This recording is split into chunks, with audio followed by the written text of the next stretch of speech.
भारतीय मजदूर संघ के जीवन यात्रा के 70 वर्ष पूर्ण होने पर 70 वर्ष के पदार्पण पर आयोजित इस कार्यक्रम के अध्यक्ष तथा भारतीय मजदूर संघ के सम्मानीय राष्ट्रीय अध्यक्ष श्री हिरण्मय पंड्या जी, मध्य प्रदेश के लोकप्रिय मुख्यमंत्री श्री मोहन यादव जी, श्रम मंत्री प्रहलाद पटेल जी, श्री भागैया जी, रविंद्र हिमते जी, सभागार में उपस्थित सभी सज्जन बंधु, श्रद्धेय मातृशक्ति, भारतीय मजदूर संघ के सभी कार्यकर्ता बंधु भगिनी, सर्वप्रथम भारतीय मजदूर संघ 70 वर्ष के इस उत्सव में देश के सामने एक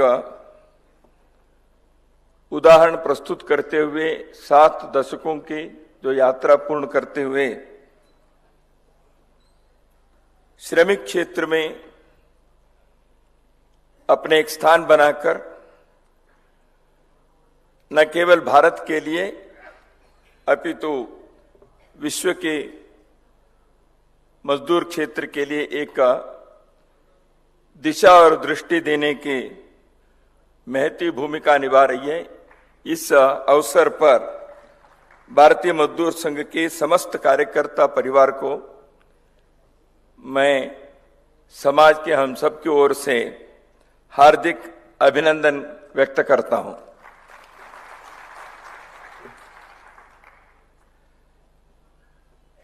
अभिनंदन तो मैंने व्यक्त किया कि लेकिन मैं बाहर का नहीं हूं। मुझे यहां अतिथि, मुख्य अतिथि ये सब कहा गया। मैं यहां देखता हूं सभागार में हम सभी एक ही परिवार के, एक ही विचार परिवार के यहां बैठे हैं।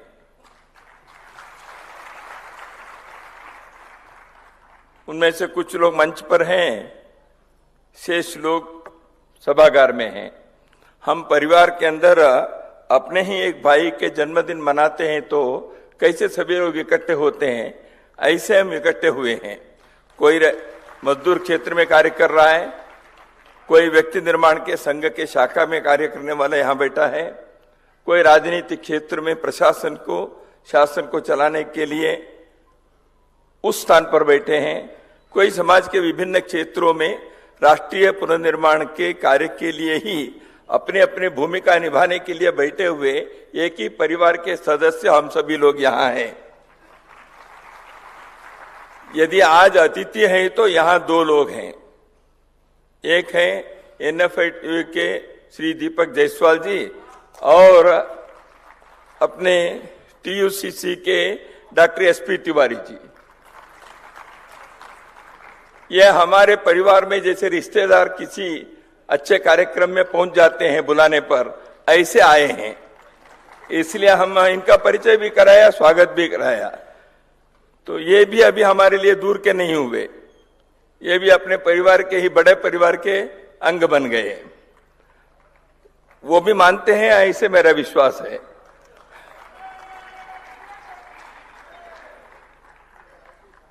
इसलिए भारतीय मजदूर संघ एक विशिष्ट संगठन है और उसका कारण भी माननीय भागैया जी ने अपने वक्तव्य में बहुत ही अर्थपूर्ण ढंग से उन्होंने रखा। 1920 में जैसे पूज्य डॉक्टर हेडगेवार जी उस समय कांग्रेस के अधिवेशन में जो प्रस्ताव के उल्लेख आपने किया, तो विश्व के मानवता को आर्थिक साम्राज्यवाद और राजनीतिक साम्राज्यवाद से चंगुल से मुक्त करने के लिए भारत को एक महत्वपूर्ण भूमिका निभानी चाहिए। इसलिए भारत को स्वतंत्र होना चाहिए। यह डॉक्टर हेडगेवार जी की कल्पना थी, वह विचार था। भारत मुक्त क्यों होना चाहिए? भारत अपने लिए नहीं, केवल अपने लिए नहीं। यही महर्षि अरविंदो ने कहा, भारत उठेगा, भारत उठेगा, भारत शक्तिशाली बनेगा दूसरों को कुचलने के लिए नहीं, अपने पैरों के तले, दूसरों के ऊपर दादागिरी करने के लिए नहीं, बल्कि भारत उठेगा विश्व के अंधकार में दीप स्तंभ बनकर विश्व की मानवता को दिशा देने के लिए। महर्षि अरबिंदो के ये जो उद्गार था, उसी के एक दृष्टि से क्रियान्वित रूप करने की दृष्टि से डॉक्टर हेडगेवार जी ने उस समय उस प्रस्ताव के उन्होंने सामने लाया था। यद्यपि वो प्रस्ताव समिति के अंदर स्वीकार नहीं हुआ, लेकिन वो विषय तो सत्य है। प्रस्ताव पारित नहीं हुआ तो क्या है, प्रस्ताव पारित हो या ना हो, लेकिन काम तो होना चाहिए, तो प्रस्ताव अपने आप में सत्य उजागर हो जाता है उसका। तो इसलिए भारतीय मजदूर संघ की स्थापना के पीछे के एक बहुत बड़ा कारण, एक उदात्त हेतु, एक महान लक्ष्य है। तो इसलिए हम भले ही अपने स्थान पर कार्य करने वाले एक मजदूर हैं, लेकिन सामने के सपना बहुत बड़ा है। थिंक ग्लोबली, एक्ट लोकली, ऐसे एक बात कही जाती है। तो इसलिए विश्व के मानवता के बारे में सोचना, तो यही भारत की परंपरा है। छोटा बालक घर के अंदर कहीं बैठा था, तो मां ने पूछा, ये नारायण कहां हो? तो दिखा नहीं। कि बाद में मां ढूंढती गई, घर के अंदर एक कोने में नारायण ध्यान के मुद्रा में बैठा हुआ है। तो ये बालक उठो, क्या क्या कर रहे हो? उस बालक ने कहा, चिंता कर तो मैं विश्वाची, मैं विश्व की चिंता कर रहा हूं। वही बालक आगे जाकर समर्थ रामदास बने। लोका समस्ता सुखिनो भवन्तु, इस प्रकार के विचार सोचने वाले, अकेले विश्व में एक नीडम, सारे विश्व एक ही परिवार है, ये केवल सोचने वाले नहीं है, अपने आचरण से इसको चरितार्थ करने वाले पीढ़ियां भारत के इस पुण्य भूमि पर हर युग में आती रही। तो इसलिए भारतीय मजदूर संघ की जो वैचारिक अधिष्ठान है, इसके एक सैद्धांतिक भूमिका है, इसके एक स्थापना की पृष्ठभूमि है, वह भारत के मिट्टी के सांस्कृतिक सुगंध से, आध्यात्मिक आधार तत्व से निकला हुआ है। भले ही मजदूर क्षेत्र में, श्रमिकों के क्षेत्र में, श्रमिकों के लिए कुछ भौतिक दृष्टि से सुख सुविधा दिलाने के लिए आवाज उठाने के कार्य तो करना ही पड़ता है, करेंगे, परंतु हमारे उद्देश्य केवल वहां तक सीमित नहीं है। इसलिए कहा गया है, श्रमिक हित है, मजदूरों के हित है, लेकिन उससे बड़ा उद्योग हित है, और उससे भी बड़ा राष्ट्र हित है। तो यही अपने यहां कहा गया है, बड़ी इकाई के लिए छोटी इकाई को हमें त्यागना चाहिए। त्यजेदेकम कुलस्यार्थे ग्रामार्थे कुलम त्यजेत, ग्रामम जनपदार्थे आत्मार्थे पृथ्वीम त्यजेत। एक व्यक्ति गांव के लिए हित है तो एक व्यक्ति का त्याग करना चाहिए। यदि एक जनपद के हित के लिए ग्राम के भी त्याग करना चाहिए, देश के लिए एक जनपद के हित, और आत्मा की मुक्ति के लिए पृथ्वी को भी त्याग करना चाहिए। ऐसे एक बड़ी इकाई के लिए छोटी इकाई के त्याग करना, यह हमारी संस्कृति के प्रवाह में एक श्रेष्ठ संस्कार के रूप में हमने न केवल पहचाना, लेकिन उसको जीवन में उतारने के लिए प्रयत्न किया। उस प्रकार के बोध यहां दिए, शिक्षा दिए। भारतीय मजदूर संघ ने यही विचार किया, इसीलिए तो नारे निकले भारतीय मजदूर संघ के। क्या देश के उद्योगीकरण करे, राष्ट्र के, और उद्योग का श्रमिकीकरण करें, श्रमिकों का राष्ट्रीयकरण करें। मैंने भागे जी ने इसको उल्लेख किया। आपने यह भी कहा कि चीन में जब गए थे माननीय ठेंगड़ी जी, उस समय चीन के वहां के श्रम क्षेत्र के नेता लोगों ने ये विचार पूछा, और भारत में अन्य स्थानों पर भी माननीय ठेंगड़ी जी से इसकी चर्चा लोगों ने की है। लेबराइज द इंडस्ट्री आप जब कहते हैं, what does it mean? Labourisation of the industry, उद्योग के श्रमिकीकरण का अर्थ क्या है? उद्योग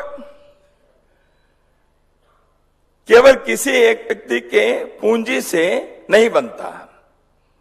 पूंजी आवश्यक है, उसके साथ साथ श्रम भी आवश्यक है। इसलिए किसी के जेब के पैसे उद्योग के लिए लगते हैं, किसी के शरीर के पसीना उद्योग के लिए लगना ही चाहिए, तभी उद्योग होता है और उत्पाद संभव है। इसी प्रकार समाज की अन्य इकाई भी है। इसलिए औद्योगिक परिवार की जब बात आई तो इसमें श्रमिक के भी एक प्रमुख भूमिका है। इसलिए उद्योग के श्रमिकीकरण करना, इस विषय के बारे में एक वैचारिक आधार भूमि को माननीय ठेंगड़ी जी ने विकसित की। तो भारतीय मजदूर संघ के एक वैचारिक योगदान है श्रमिक क्षेत्र के लिए।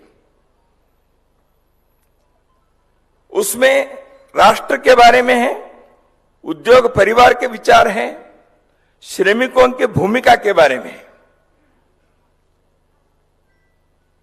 श्रम के उत्पादन क्षेत्र है,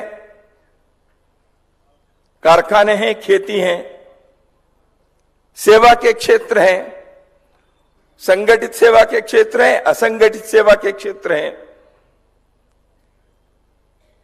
तो इसलिए इन सारे blue collar and white collar, ये सभी आपस में क्लासेस नहीं बनना है। या उद्योग में मालक और श्रमिक अलग अलग क्लास नहीं है, वर्ग नहीं है।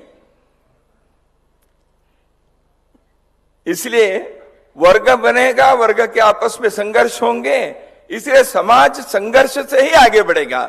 ये जो एक तत्व वामपंथी विचार के दुनिया में चला है, नहीं, समन्वय से, आपस में संवाद से विषय आगे बढ़ने चाहिए।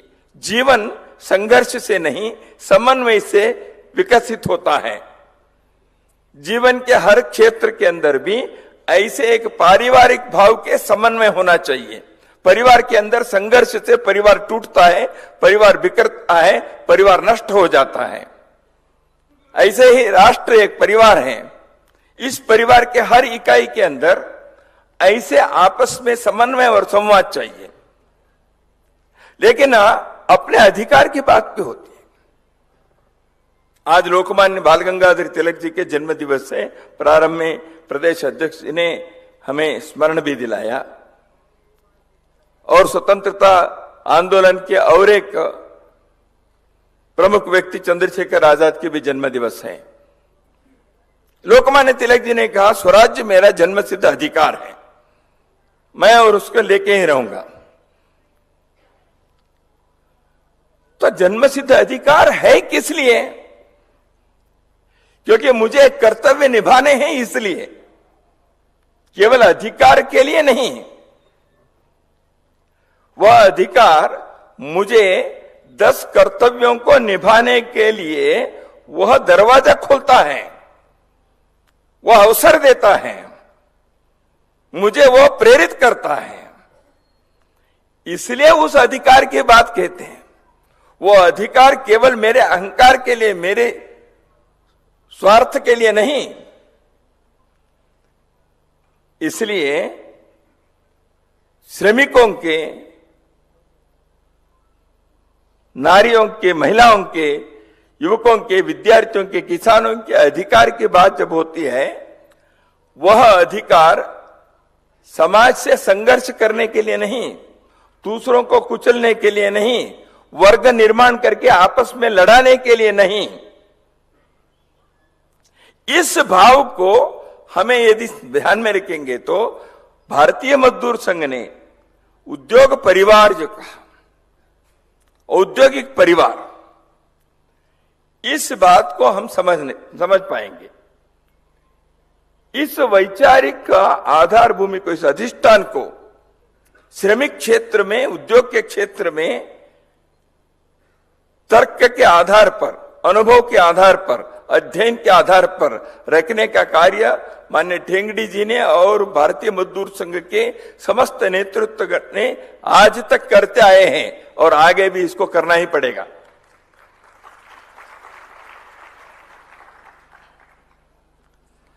मजदूर संघ की विशेषताएं हैं। मजदूर देश के लिए सोचता है, केवल अपने लिए नहीं सोचता। देश के हित में करेंगे काम और काम का लेंगे पूरा दाम, ठीक है। देश के हित में करेंगे काम यानी क्या? मजदूर संघ, भारतीय मजदूर संघ ने एक उदाहरण प्रस्तुत किया। 2 मंच प्रारंभ किए। एक है सर्वपंथ समादर मंच। मजदूरों के अंदर सब प्रकार के लोग हैं, जैसे समाज में सभी हैं। मैंने भागय जी ने कहा, जैसे एक समरसता के, सब समानता के, ऊंच नीच छुआछूत ऐसी कोई भावना श्रमिक क्षेत्र में नहीं है। भारतीय मजदूर संघ ने इस विषय को आग्रह पूर्वक अपने केवल विचार के नहीं, आचरण में इसको लाने का सतत प्रयत्न करते रहा है। ऐसे ही समाज में कई पंथ संप्रदाय हैं।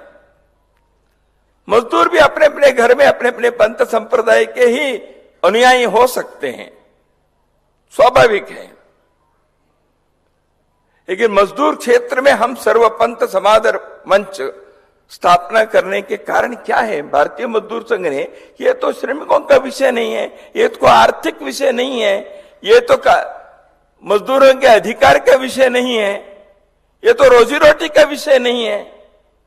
लेकिन क्यों किया?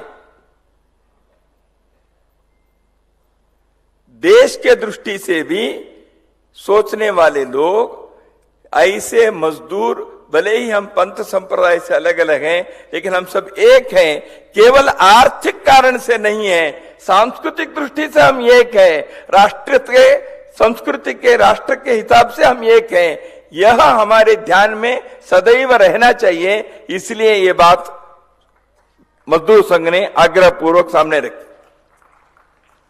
दूसरी बात, भारतीय मजदूर संघ ने पर्यावरण मंच बनाए। हम कारखानों में काम करने वाले मजदूर हैं। कारखानों के कारण पर्यावरण पर असर होता है, लेकिन कारखाने भी जीवन के लिए चाहिए, क्योंकि वस्तुओं का उत्पादन करना है। वस्तुओं को उत्पादन करेंगे तो कुछ न कुछ प्रकृति पर, पर्यावरण पर उसके कुछ प्रभाव होगा ही। तो इसलिए हमारे एक कर्तव्य बनता है, हम एक तरफ उत्पाद करते हुए पर्यावरण पर हम प्रभाव डाल रहे हैं, नष्ट कर रहे हैं पर्यावरण का। इसलिए प्रत्येक मजदूर के, प्रत्येक मालक के, प्रत्येक कारखाने के एक कर्तव्य बनता है समाज के प्रति, मैं पर्यावरण के बारे में भी ध्यान रखकर पर्यावरण के रक्षा के लिए भी 2 कदम आगे बढ़ो। इसमें कोई बोनस की बात नहीं है, इसमें कोई अधिकार की बात नहीं है, लेकिन समाज के प्रति मेरा कर्तव्य है, राष्ट्र के प्रति मेरी भूमिका है। इसलिए पर्यावरण के आग्रह। तो इसी को लेकर 5 विषयों के संदर्भ में एक पर्यावरण के बारे में भी 70 वर्ष की कार्य योजना में आज जो घोषित हुए हैं, इसमें मजदूर संघ के कार्यकर्ताओं ने इस विषय के बारे में भी सोचा है। 70 वर्ष के पूर्ण करेंगे, 1 साल हो जाएगा, अभी पदार्पण कर रहे हैं। क्यों करना चाहिए?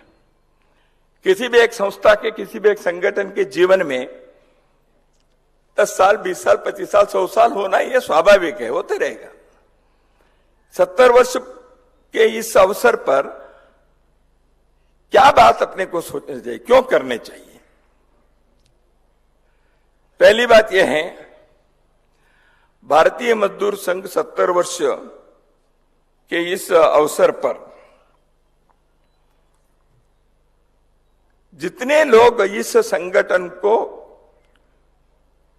निर्माण करके खड़ा करके यहां तक लाने के लिए सब प्रकार के अपने त्याग समर्पण किया है, उनके प्रति कृतज्ञता, और समाज के जितने भी लोगों ने अपने इस भारतीय मजदूर संघ के निर्माण में और विकास में और आगे बढ़ने में सहयोग दिया, उन सबके प्रति धन्यवाद देने के लिए हम एक कार्यक्रम कर रहे हैं, क्रमांक 1। दूसरी बात, भारतीय मजदूर संघ जैसे कहा एक वैचारिक आधार पर चलने वाले जन संगठन है। इस विचार को वर्तमान युग में श्रमिक क्षेत्र में, उद्योग के क्षेत्र में कैसे इस वैचारिक जो दृष्टि है, हमारे अधिष्ठान है, इसको आज के संदर्भ में कैसे हमें प्रस्तुत करना चाहिए, अभिव्यक्त करना चाहिए। We have to articulate the basic ideological tenets of Bharatiya Mazdoor संघ इन द प्रेजेंट कॉन्टेक्स्ट, इसलिए अभी आवश्यक है।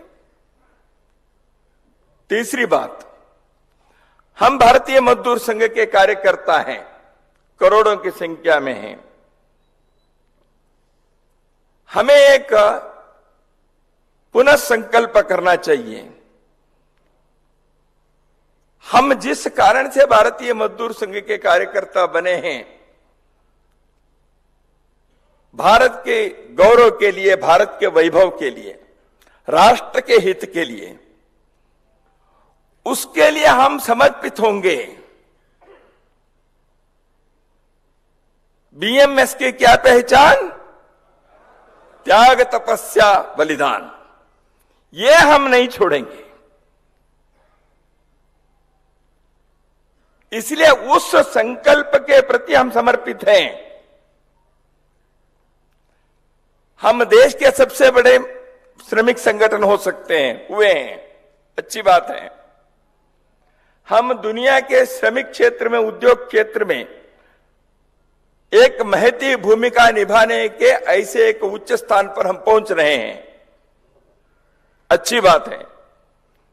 पहुंच रहे हैं भारतीय मजदूर संघ के एक संगठन के नाते केवल नहीं, एक वैचारिक अधिष्ठान को लेकर हम चले हैं। जैसे अभी उल्लेख हुआ, G20 के समय लेबर 20, L20 में मजदूर संघ को प्रथम क्रमांक के संगठन होने के नाते उस L20 के संगठित करने का, आयोजित करने के एक अवसर मिला।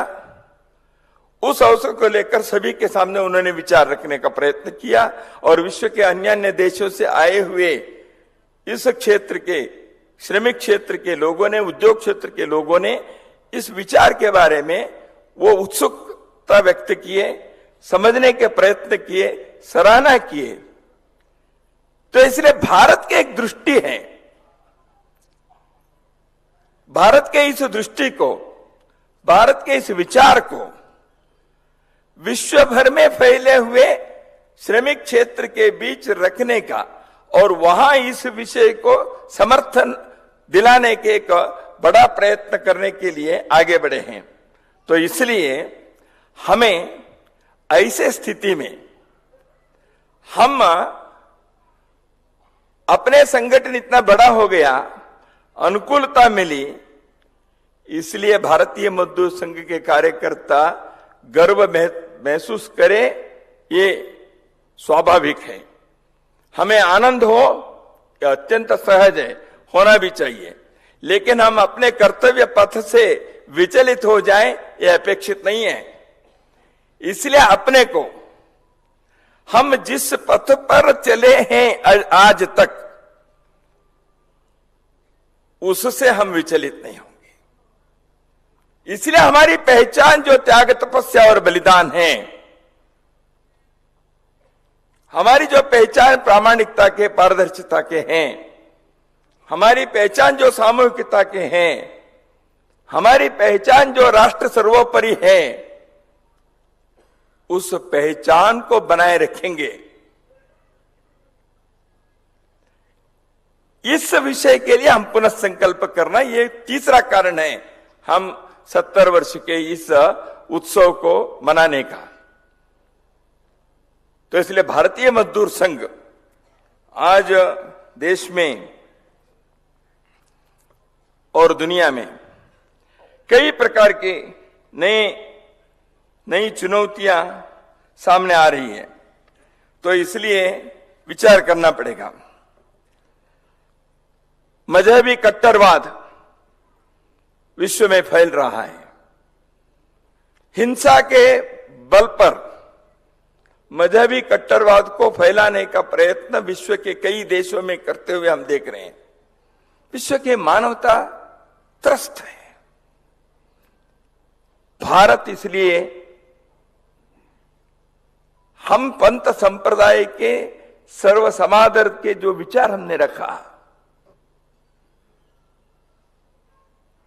हम अपने एक एक यूनिट से, हम अपने एक एक इकाई से इस विषय के आग्रह रखेंगे। विश्व में मजहब के कारण, पंथ संप्रदाय के कारण, रिलीजन के कारण कट्टरवाद, उग्रवाद, हिंसाचार, खून खराबा करने के जो बर्बरता के युग था, उसको समाप्त किया जाए। मानव शांति के आधार पर, समन्वय के आधार पर, स्नेह के आधार पर, परस्पर समझदारी के आधार पर, सामंजस्य के आधार पर जीने का नए युग का हम स्वागत करना चाहिए। इसलिए श्रमिक क्षेत्र को विश्व भर में काम करना चाहिए। भारत से इसके प्रारंभ हम करेंगे। तो इसलिए आवश्यक है, नहीं तो दुनिया में उद्योग के मालक और श्रमिक, ये संघर्ष तो किसी जमाने में किसी ने कहा होगा, उस क्षेत्र, उस समय के लिए, वहां उस देश के लिए वो ठीक हुआ होगा, पता नहीं। लेकिन आज संघर्ष मानव के बीच दूसरे ढंग से होने के एक बहुत बड़े खतरा दुनिया में हम देख रहे हैं। इसलिए मानव की एकता, मनुष्य जाति एक है, इसको आग्रहपूर्वक करने के कार्य भारत को, वसुधैव कुटुंबकम कहने वाले भारत को, एक पृथ्वी, एक परिवार, एक भविष्य, ऐसे G20 में उद्गार करने वाले भारत को ऐसी भूमिका निभानी पड़ेगी। इसलिए भारत के श्रमिकों को इसमें एक महत्वपूर्ण भूमिका निभाने की आवश्यकता है। दूसरा है आर्थिक संकट। दुनिया में आर्थिक क्षेत्र में कई नई बातें आ रही हैं, उद्योग के क्षेत्र में नई बातें आ रही हैं, तंत्रज्ञान के दृष्टि से आ रही है, आर्टिफिशियल इंटेलिजेंस नई बातें आएंगी, इंफॉर्मेशन एंड कम्युनिकेशन टेक्नोलॉजी। 20 साल पहले उसका जब ऊपर उठने का शुरू हुआ, आज दुनिया भर में वही है। तो मनुष्य यंत्र के गुलाम नहीं बनना है, यंत्र मनुष्य के सेवक बनना चाहिए। यंत्र की आवश्यकता है, उपकरणों की एक भूमिका है, लेकिन मनुष्य के यंत्र के जो संबंध है उसमें ह्यूमन फेस, यंत्र के, विज्ञान के, तंत्रज्ञान के, उसके मानवीय चेहरा, इसको उजागर करने की आवश्यकता है। यंत्र को नकारने से, तंत्रज्ञान को नकारने से काम नहीं बनता, लेकिन तंत्रज्ञान को मनुष्य के, प्रकृति के हित के, रक्षा के दृष्टि से कैसे उपयोग करना चाहिए, इसलिए अनुसंधान की आवश्यकता है, इसलिए संयम की आवश्यकता है, इसलिए सामंजस्य की आवश्यकता है, इसलिए समझदारी की आवश्यकता है। इस विवेक को हमें उत्पन्न करना चाहिए। माननीय ठेंगड़ी जी कहते थे, टेक्निकल नो हाउ इसकी बात होती है। ठेंगड़ी जी ने वर्षों पूर्व कहा था, टेक्निकल नो हाउ तो ठीक है भैया, technical know what, technological know what, ये कैसे, केवल नहीं क्या चाहिए और क्या नहीं चाहिए। उस संयम को, उस सामंजस्य को, उस विवेक को भारत की यह भूमि विश्व को सिखा सकती है। इसलिए तंत्र ज्ञान के ऊपर कैसे नियंत्रण होना चाहिए, नहीं तो मानवता कौन से खतरे में आकर पहुंचेगी, इस विषय के बारे में विचार करना पड़ेगा। आर्थिक क्षेत्र में कई प्रकार के आज नई नई बातें आ रही हैं। जब डंकेल प्रस्ताव हुआ, बाद में WTO आए, वर्ल्ड ट्रेड ऑर्गेनाइजेशन के कारण दुनिया में बॉर्डरलेस वर्ल्ड हो गया, अब विश्व मार्केट एक है। ये सारी बातें हिमालय के चोटी से बोलना शुरू हो गया था। क्या इससे मनुष्य को सुख मिला, मजदूरों को सुख मिला? कुछ ही लोगों के हाथों में सब प्रकार के सुख सुविधा के, संपन्नता की चीजें उनके अधिकार के क्षेत्र में आ जाए और बाकी लोग विपन्नावस्था में, उस नरक में, उस दुरावस्था में रहें, यह अपेक्षित है। ये कभी भी समर्थन नहीं कर सकते इसका। इसलिए आर्थिक क्षेत्र के कई ऐसी चुनौतियां हैं। इसलिए विकास की नीति क्या हो, विकास के मॉडल क्या हो? कृषि भी बने रहे, कारखाने भी चाहिए। प्रकृति के नाश भी सीमित रूप से प्रकृति के दोहन करने की स्थिति आए। मनुष्य के सुख के ऊपर संयम रखने के भी शिक्षा और संस्कार उसको मिले। हमें केवल अपनी पीढ़ी को नहीं जीने हैं, आने वाले पीढ़ियों के लिए प्रकृति को बचा के रखने हैं। हम तंत्र ज्ञान को, आर्थिक नीति को, विकास के मॉडल को इस प्रकार विकसित करने की एक बहुत बड़ी चुनौती आज विश्व के मानवता के सामने है। भारतीय मजदूर संघ को इस दृष्टि से भी भूमिका निभानी है। तीसरा है, आज विश्व के अंदर एक सांस्कृतिक संकट उत्पन्न हो रही है। वोकिज्म, कल्चरल मार्क्सिज्म, किसी भी प्रकार के संस्कृति से जन्य जीवन के पद्धति जो है उसको घृणा से देखना, वो दकियानुसी कहना, उसके बारे में किसी भी प्रकार के श्रद्धा भंग करना, एक श्रद्धा विहीन समाज का निर्माण, बड़े और छोटे, बड़े के प्रति एक सम्मान रहना समाज के एक संस्कार है। बड़े क्या हो गया भाई, तुम कल पैदा हो, मैं आज पैदा हूं, तुम भी उसी प्रकार पैदा हो, मैं भी उसी प्रकार पैदा हो गया हूं, इसलिए तुमको क्यों मैं ज्यादा सम्मान करूं? श्रद्धा भंग करना।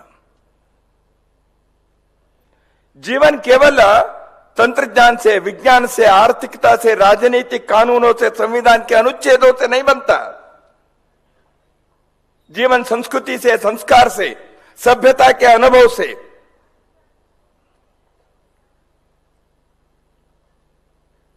ऋषियों के, विद्वानों के, समाज के विभूतियों के, अनुभवी लोगों के अनुभव से जीवन को सीखते हैं, बनाते हैं। उसमें जो कमी है, कल ठीक हुआ होगा, आज गलत है, उसको हर पीढ़ी को उसको ठीक करने का अधिकार है और कर्तव्य भी है। परंतु श्रद्धा भंग करते हुए संस्कृति के सब प्रवाह को घृणा से देखने का यह जो सांस्कृतिक चुनौती है, यह भी एक बड़ी चुनौती है। इसमें मनुष्य मनुष्य के रूप में नहीं दिखेगा, मनुष्य यंत्र दिखेगा। तो इसलिए मनुष्य बुद्धि से, मन से, हृदय से, चित्त से, वाणी से बना हुआ एक ऐसे श्रेष्ठ कलाकृति है। इसलिए मनुष्य को बचाना है, प्रकृति को बचाने हैं। इस मनुष्य और प्रकृति के बीच के संतुलन को, सामंजस्य को बचाना है। इसलिए संस्कृति के पाक जीवन के लिए आवश्यक है। संस्कृति के नाश करके कोई भी समाज खड़ा नहीं हो सकता। इसलिए संस्कृति के आराधक भारत विश्व के विविधता को, अनेकता को, छठा रंग को सम्मान करते हुए, स्नेह से, प्रेम से देखते हुए ये सारी विविधताएं बने रहें, परंतु आपस में स्नेह और सामंजस्य रहे।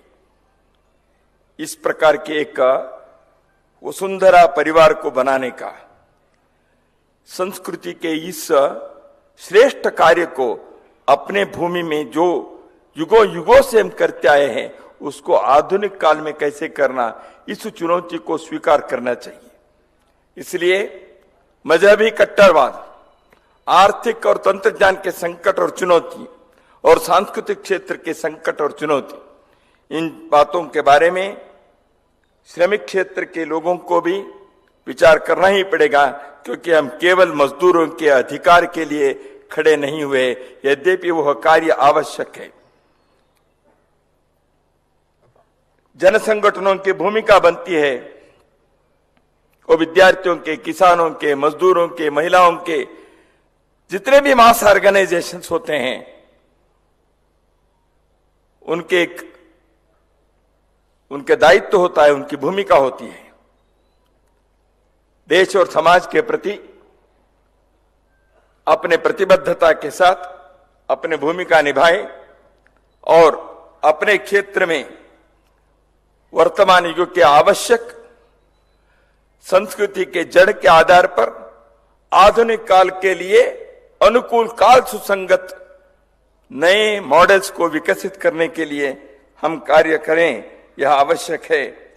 मैं समझता हूं भारतीय मजदूर संघ अपने 70 वर्ष के इस कार्य योजना के विभिन्न आयामों में जो कार्य विचार किया है, इन चुनौतियों को भी उत्तर ढूंढने का, समाज में एक चिंतन को, विचार मंथन को प्रारंभ करने का प्रयास करेगा, ऐसे मेरे विश्वास है।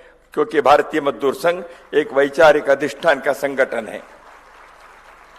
मित्रों, पुनः एक बार आज लोकमान्य बाल गंगाधर तिलक जी के प्रति, चंद्रशेखर आजाद के प्रति मैं अपने अभिवादन व्यक्त करता हूं। उनके स्मृति पर मैं अपनी श्रद्धा व्यक्त करता हूं। माननीय ठेंगड़ी जी समेत भारतीय मजदूर संघ को खड़ा करने के, निर्माण करने के, आगे बढ़ाने के एक बहुत बड़ी भूमिका जिन्होंने निभाई, उन सारे नेतृगण और कार्यकर्ता परिवारों को इस समय मैं कृतज्ञता पूर्वक उन सबके स्मरण करता हूं और भारतीय मजदूर संघ के कार्य के आगे की यात्रा के लिए आप सबकी ओर से, समाज की ओर से हार्दिक शुभकामनाएं व्यक्त करते हुए मेरी वाणी को विराम देता हूं। नमस्कार।